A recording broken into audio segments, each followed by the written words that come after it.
Okay. This is I don't know if you would call it a response or just adding on to ASmilingMalice on Twilight Part 3. This is her video where she talks about heroines in fiction and in movies that she thinks are better people, better characters, and better role models for girls than Bella Swan in Twilight. Malice, I absolutely love you. Keep up the good work. Somebody needs to do it. You've done a great job. I adore you.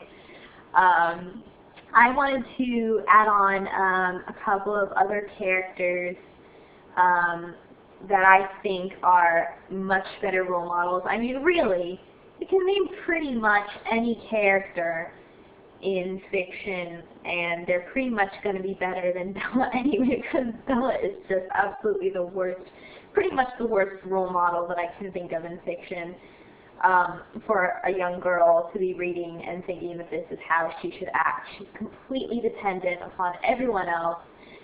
She just has a negative attitude about everything. She just whines and bitches about everything that doesn't go her way. And instead of doing something about it, she just waits for something to happen. She doesn't take anything into her own hands. She's completely codependent upon her abusive boyfriend, and she's just a lousy excuse for a human being, as well as just a completely flat character. Someone's ringing. That's kind of weird. Let's just ignore that. But anyway, so when I was watching Malice's video, the character that I immediately thought of, maybe because I recently reread these two books, as the most positive role model that I could think of in fiction, especially in a young adult book, is Aly Cooper from Tamora Pierce's Trickster's Choice. If you know anything at all about Tamora Pierce, even if you've never read any of her books, the thing everybody knows about her is that her heroines are strong, feminist characters that stand up for themselves. They don't put up with anybody's bullshit, and they can take care of themselves. They don't lean on anybody else. They are reliant on themselves. They are independent, and they know what they are doing. And Aly is just the epitome of this.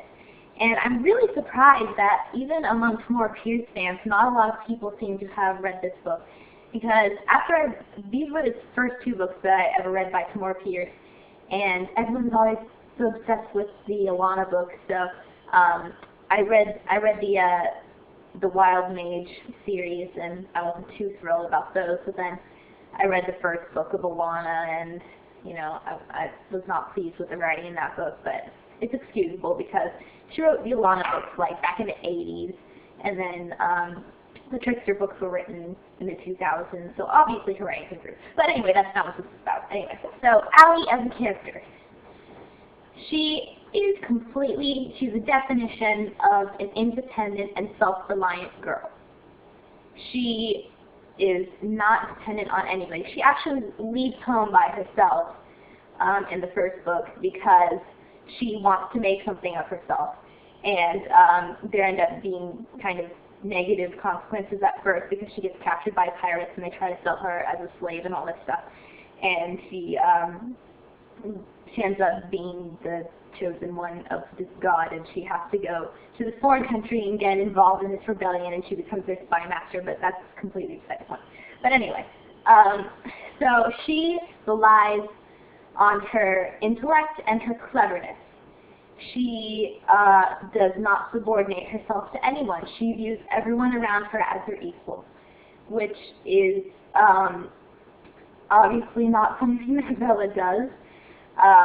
Bella has a snotty attitude towards everyone around her who is human.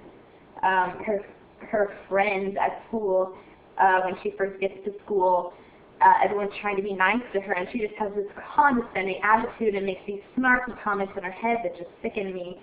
And to Edward and to all the vampires, she thinks that because she's human, that gives her an excuse to be like, oh, I'm not worthy of you, and you're so perfect in every way, and how can I ever live up to you, and why would you ever see anything in me? There is no reason for them to see anything in her because she has no personality. But besides that fact, her self-esteem is just in the pit. It's terrible. And Aly has good self-esteem. This is something that girls need to be able to see. Oh, I forgot to mention in the beginning of the video that I'm also going to be talking about how the love stories in these books are more realistic and more healthy than the love story in Twilight, which is codependent, abusive, completely unhealthy. I just realized that I forgot to set a timer, so I have no idea how long this video has been going on. Let me see if I can check this. Oh, 5 minutes. Okay. Let me set a timer here. This is my stack of books that I put my thing on. Okay. So let's see. It's almost 6 minutes long. So I'll give myself 3 more minutes to talk about this until I make part 2. So Aly is self-reliant, independent, doesn't let anyone tell her that she is worth less than she is. The love story with Nawat. That is more believable than the love story with Edward and Bella, because Nawat and Aly don't just sit around and go, oh, I love you more, I love you more. Oh, how could you love me? I'm just so plain and normal and I have nothing to give you. Oh, I love you and because you're so selfless and all this stuff. No. They have common ground for a relationship. They're trying to build up this rebellion together, and they are equal partners. Actually, they go through a rough patch in their relationship in the beginning of the 2nd book, because Nawat feels, rightly so, that Aly is treating him as an inferior, and he needs to find his own identity outside of her, which is a very completely mature decision, and that is definitely something that Bella should take note of if she ever got a copy of this book, which is doubtful because she's too busy reading Wuthering Fucking Heights or something like that, which is a bullshit book. But anyway, so Nawat leaves for the majority of the 2nd book because he has to go out and find his own identity outside of Aly.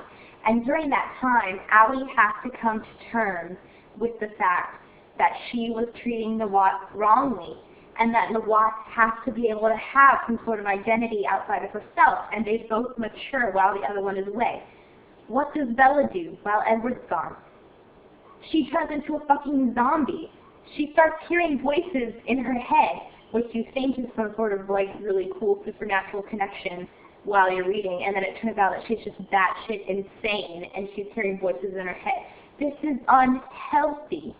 And then when Nawat returns and he is sure of himself as a man and they both have established identities outside of each other, then they come together, they are on equal ground on the relationship, and they are able to really start treating one another as equals instead of as toys, which is really, Edward just treats Bella like a pet, or as I saw in one video, I think it was one of Shmelia Rocky's videos, like a terminally ill child, which is really a great way of putting it.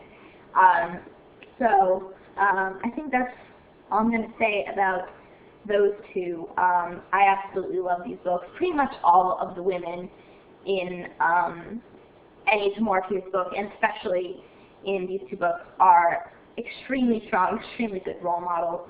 I definitely recommend these books. I think they're brilliant. But I'm going to stop this and do a part 2 about some other characters that I think are better role models than Bella Swan, and their relationships with men, and how they are more believable and healthy than relationships between Bella and Edward.